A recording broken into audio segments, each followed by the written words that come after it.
that another doctor does because we can't find it. How many times have you gone to a doctor and says, do you have your x-ray with you? Of course you don't have your x-ray with you. It's either at the radiology center or at the doctor that did the results. So he says, okay, we're going to have to do one, let's go do another one. And what do we say? Okay, whatever you do. We wouldn't stand for that kind of service or treatment when we service our cars. Yet we do that for ourselves because we don't know. So we need to empower this generation with data and information. That's what's going to be the transforming event. We need to drive efficiencies into the model. People think about what that means, we're going to cut doctor compensation. No, that's not it. As a matter of fact, we should increase doctor compensation, along with using more technology, more systems and processes to make it more effective and for efficient. We need to be responsive to the patient. Let's talk about the opportunity. Look at this. Remember you saw the graph on GDP growth. We have had a dramatic increase in what we spend in healthcare today.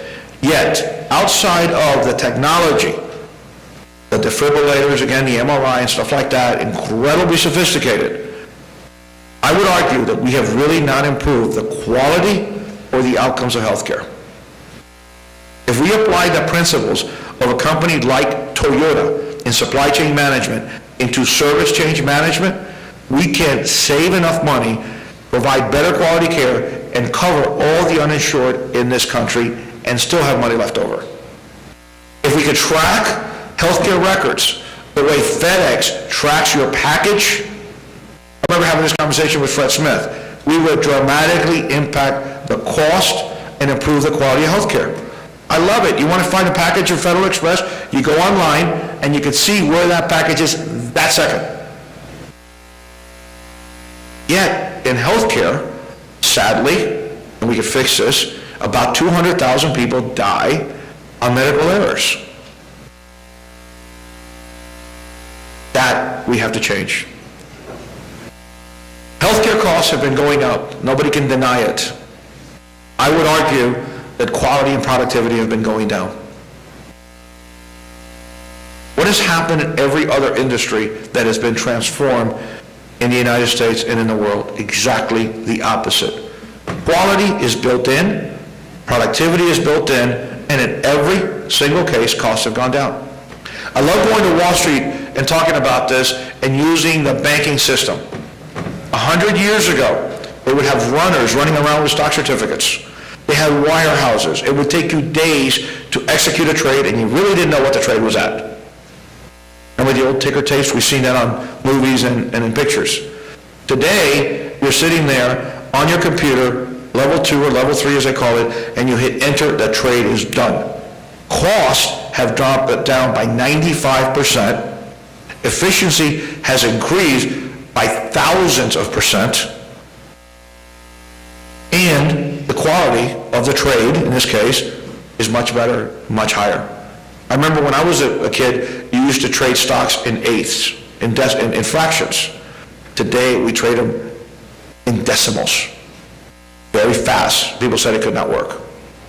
Today, in the United States, we have 4 billion medical transactions. 90% are done by paper, phone, or fax. And even worse, and I've seen this and I'm crying when I'm seeing this, is I got into healthcare 20 years ago.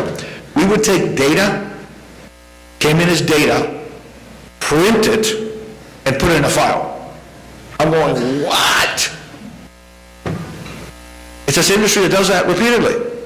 We go from paper to data, from data to paper, paper to data. That's where the inefficiencies are. That's how we can improve the quality of care and reduce costs by really a dramatic, disruptive model. The heart of the problem, sadly, are 3 big keys. One is the way doctors get paid, the way the industry gets paid, not just doctor, the way providers get paid. The sicker the patient is, the more money they collect. Think about that. In any other industry, that'd be a conflict of interest. Any other industry. It's not questioning their judgment, it's not questioning their incentives, it is fundamental. We need to pay the doctors to maintain the wellness of the patients. That has to be key. The second is, it's fragmented. No one is in charge. No one. Everyone's in their little silo, whether it's a hospital, whether it's a provider, any kind of provider, or an HMO. That has to be changed by aggregating it and putting it together. That's what happened to the railroads. It was only when they were pulled together, when you had